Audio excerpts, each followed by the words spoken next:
Danger Nation, Danger Station, my guys and gals. We're back here with another reaction video.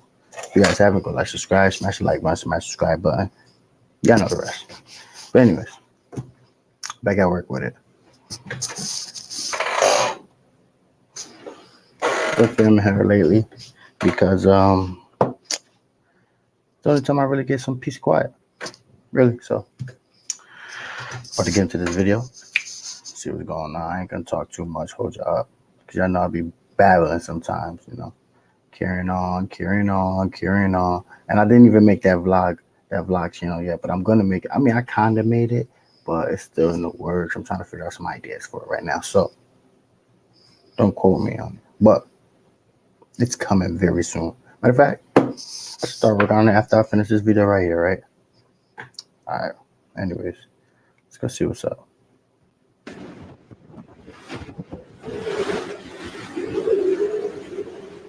You might think you've seen it all when it comes to wild weather, gusty storms, powerful typhoons, and terrifying tornadoes. But have you ever laid eyes on an ice tsunami? Or perhaps been under skies that turned as red as blood in broad daylight? Or watched in awe as waves as tall as a 5-story building swallowed up the shore? Yeah, extreme weather can get a whole lot weirder than just winds, rain, and hailstones. So join us as we delve into some of the most bizarre and jaw-dropping He did just say delve, right? Am I tripping? I don't want to see. weather events. So join us as we delve into some of the most He did say delve. I ain't tripping. Let's continue. bizarre and jaw-dropping weather events ever captured on film. Number 20, the sea foam flood. Ever seen the sea spit out mounds of foam like a massive washing machine gone haywire? That's exactly what happens with sea foam. It's a natural spectacle caused when the ocean's organic matter, think algae, plankton, even bacteria and fungi, begins to break down. This process forms lots of bubbles that get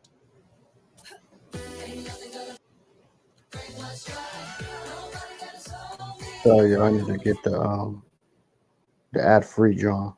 You know what I mean? At Bright Farms, we grow things inside with no pesticides, ever. tossed around by the wind and waves. All right. Voila! You've got yourself some My seafood. question: where is this found at? Like, where does this happen? This natural occurrence. Where does this happen at? Like, what part of the country? Is it in North America, South America? Like, what part of the world is this in? Does this happen? Let me know in the comments, please. Thank you. Sea foam. Depending on the ingredients in the water, sea foam can range in color from white to brown and even yellow. Sometimes, when the conditions are just right, it can take over massive stretches of beach and stack up to several meters high. However, it's not all fun and games. There's a bit of a hidden danger to this foam party. The foam can cover anything from debris and rocks to logs and small animals. Get too close, and you might end up with a nasty surprise. That's why the experts advise us to look, but not touch. There could also be harmful bacteria or chemicals in there, which is another good reason to keep your hands off. See? But that's good that, you know what I'm saying, that this is kind of educating us, because if you think about it, nobody don't know that. You see that, or even kids, you see that, all your first reaction is to do, ooh, let me go play in, especially if it's a hot day. I mean, me personally, I'm gonna be a little skeptic. I'm gonna look at it like, ain't better get in there. But the adventure person, they're just gonna go run in there. You know what I'm saying? Like he just said, there's all pesticides and all bacteria and stuff in there. Nah, I'm all straight on that. Let's continue. You'll typically see this phenomenon after a storm, when the water's all churned up. Australia's east coast, for example, has seen several bouts of extreme weather in recent months, including floods, bushfires, and cyclones. This has led to quite a bit of sea foam. Take Froggy Beach, near the Gold Coast in Queensland, for instance. Which Queensland? In December 2020, the entire beach was blanketed by this thick, brown foam, causing quite a stir among visitors and the media. Number 19. The upward lightning. Lightning that strikes from the ground up. Sounds a bit backwards, doesn't it? Oh, speaking of lightning. So I live over here. I live over here on the East Coast, right? We had the craziest storm, like probably like had it been maybe like 2 days ago, right? I'm driving, right?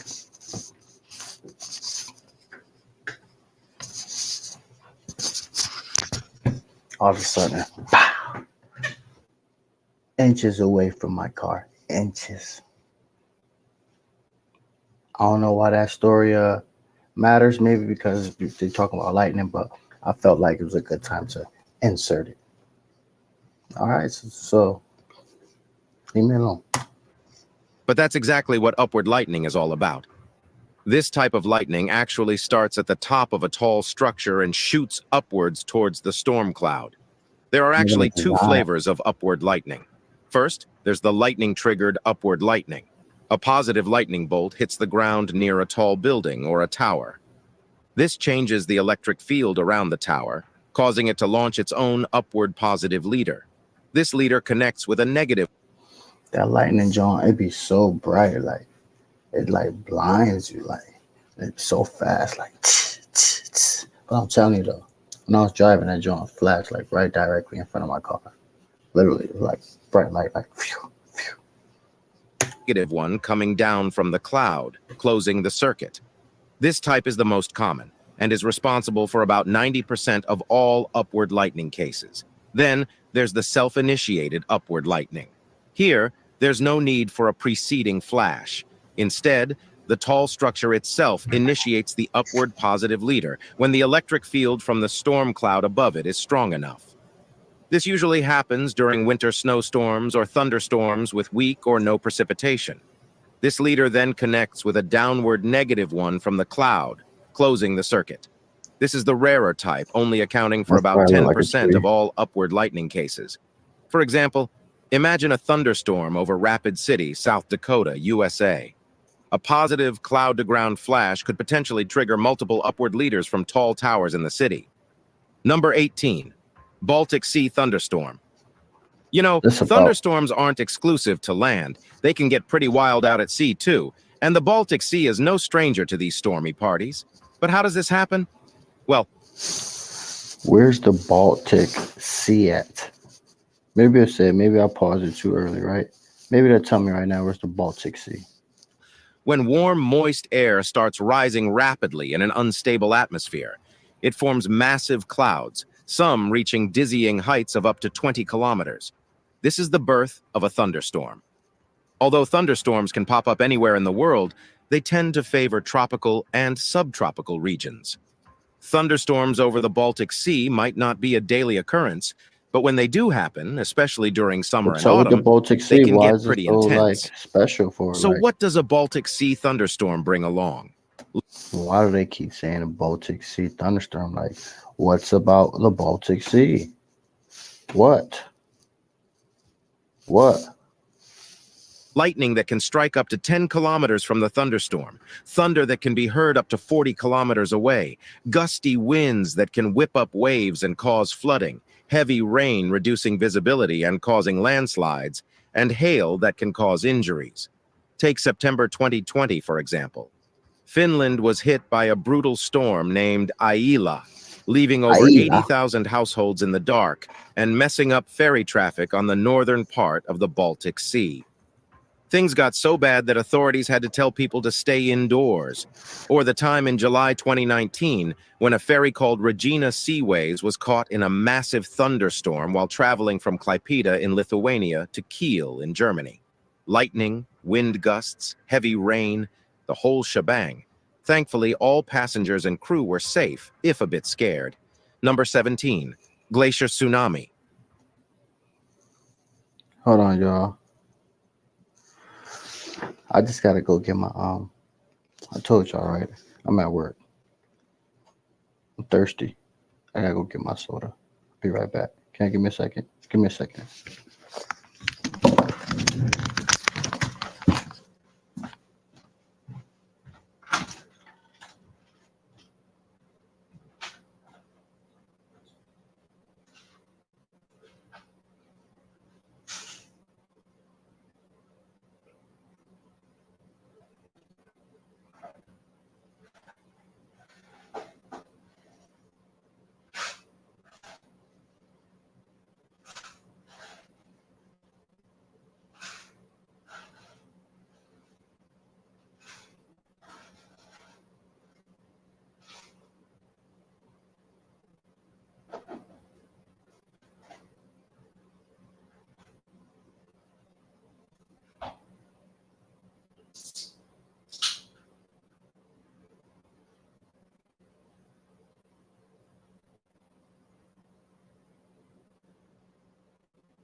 stuff.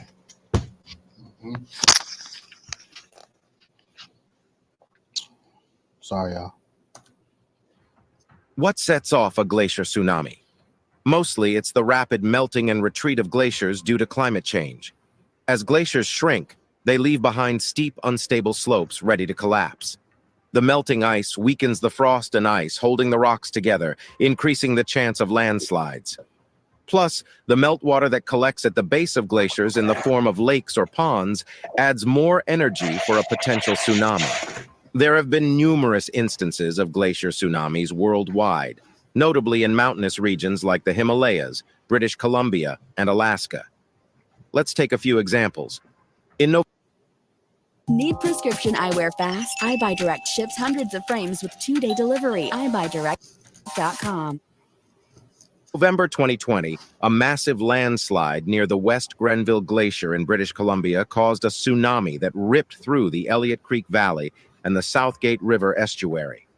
The landslide was colossal, about 48 million cubic meters, and it traveled around 14 kilometers before hitting the lake. The tsunami wave got as high as 70 meters and flattened everything in its path, including trees, bridges, and buildings. Similarly, in October 2015, a huge landslide near the Tyndall Glacier in Alaska sparked off a tsunami that swept through the town. Because they're not like really saying like, they're just saying these natural events happen places, but they're not really saying like where. Right now they just said Alaska, but other places they wasn't saying where. Like they'll just say stuff and just won't specify. On Fjord. The landslide moved at speeds of up to 160 kilometers per hour, and the tsunami wave reached a terrifying 193 meters in height and eroded about 12 kilometers of shoreline. So, you see, while glacier tsunamis might not be everyday occurrences, when they do happen, they can cause extensive damage and pose a significant threat to life and property. Number 16, flooding at the airport. So here's a wild story about Luton Airport. For those who might not know, Luton is one of the UK's major airports, handling over 16 million passengers every year. Well, one Friday in August 2019, this busy airport had quite the day. Torrential rain had poured down over the area, flooding. That's how it was raining the other day, bro. It was raining crazy. Like beyond crazy. 1 second. Let me get a sip of this cold bath.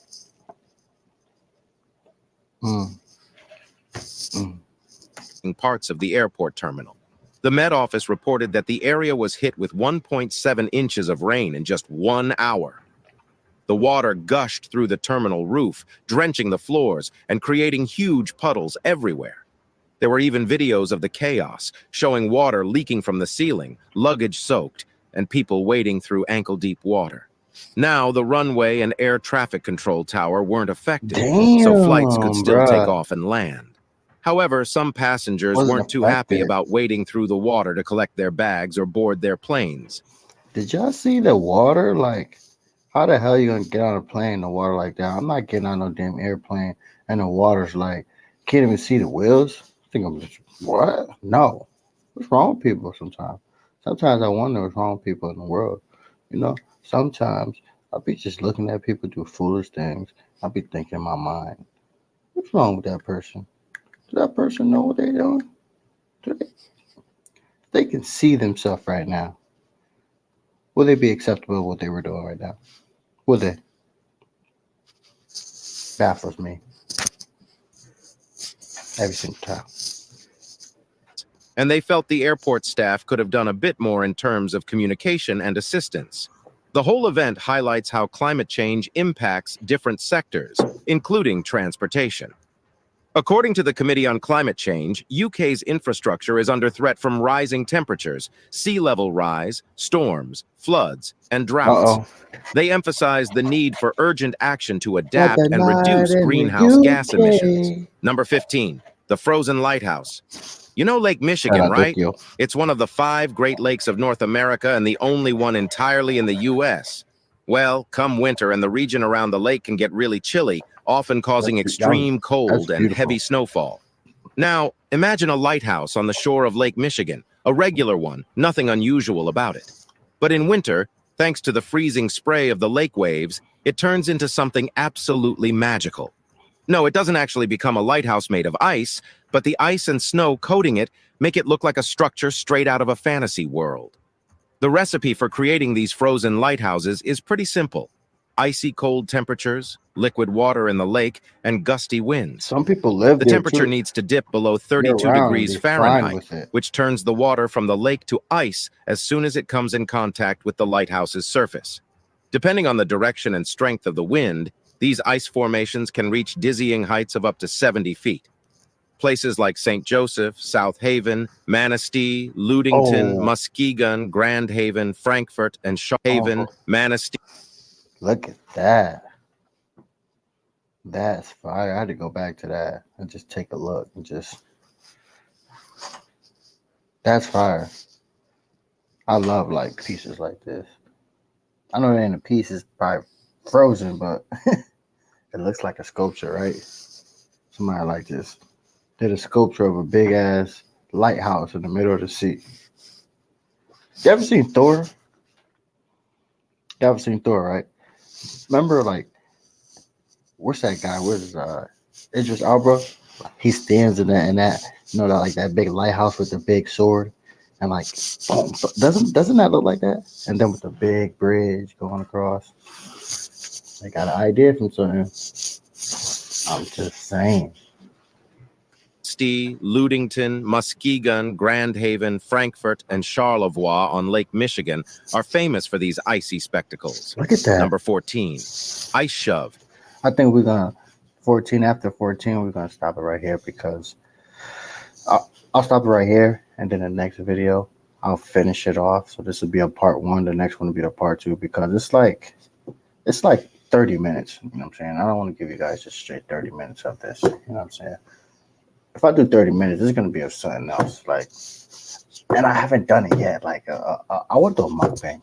My next video might be a mukbang. I'm gonna do the part 2 of this one, and then I'm gonna do a mukbang. So we're gonna finish with number 14, and then we're gonna stop the video there. And then after that, we're gonna do part 2 later on today. And then tomorrow is gonna be the mukbang. Yes. Let's go. Imagine you're living by the ocean or a massive lake, and one day you see a wall of ice slowly but steadily advancing onto the shore. I'm gonna run. Sounds like a scene from a fantasy novel, doesn't it? Not But this is a watch, real bro. phenomenon. Run. It's called an ice shove. Mm. What's going on here, you ask? Well, this happens when the temperature fluctuates, winds pick up, or water levels change. Authentic Mexican beer meets refreshing watermelon flavor. Modelo Chelada Sandía Picante. Leading to the ice being pushed onto the shore. This can pile up to impressive heights of 40 feet. Sounds unreal, right? Damn. But trust us, this isn't as rare as you might think. For instance, in December 2020, Utah Lake had an ice shove that created a wall of broken ice, reaching... This guy must like Shazam. Keep putting those Shazam little memes in there. I thought Shazam's like... I feel like Shazam, the movie Shazam is strictly for like kids. I don't know. I watched it. I watched the first one and the second one. Did they make a third one? I'm not sure, but I think I've seen all the Shazams. And just because I said I've seen all the Shazam don't make nothing. I just like to check out movies. I'm a movie guy. But I just think that movie is kind of more for like children. It makes sense. I don't know. Go watch it yourself and just let me know in the comments, I guess. Reaching heights of up to 15 feet in some places. This was caused by strong winds blowing across the lake after a sudden cold snap. And then in March 2021, Lake Winnebago in Wisconsin saw an ice shove damaging several homes and docks along the northern shore of the lake. The warm southerly winds broke up the ice sheet and pushed it against the shore. Number 13. All right. We're going to stop it right there, guys. We're going to stop it right there.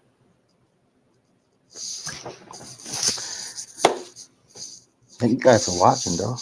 How long we got in there? It's a pretty lengthy video, I guess. It's not a short video. It's a good video. I gave y'all some minutes. You know what I'm saying? It's fun to watch. Oh, excuse me. I know I'm babbling a lot, but what can I do? I like to talk. I had to go get my handy dandy trusty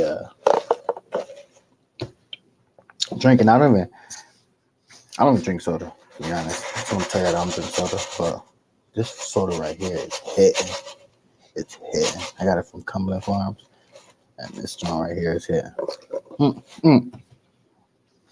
Danger Nation, Danger Station. Hold up, I gotta fix this camera right here to the side. But yeah, like I was saying, we're gonna get back to y'all with another video probably later on today, part 2 of this one. Yeah, part 2 of this one. Then tomorrow, mukbang. So later on, part 2. Tomorrow, mukbang. And this weekend, because it's my boy's birthday. It's 1:50 now a.m. It was his birthday yesterday, but we're gonna party this weekend. So I might start the vlog then, thinking that's what it's gonna be. The vlog then. Danger Nation, Danger Station. My guys and gals. It was great sitting here chilling with y'all. But I gotta get back to work. You know what I'm saying? So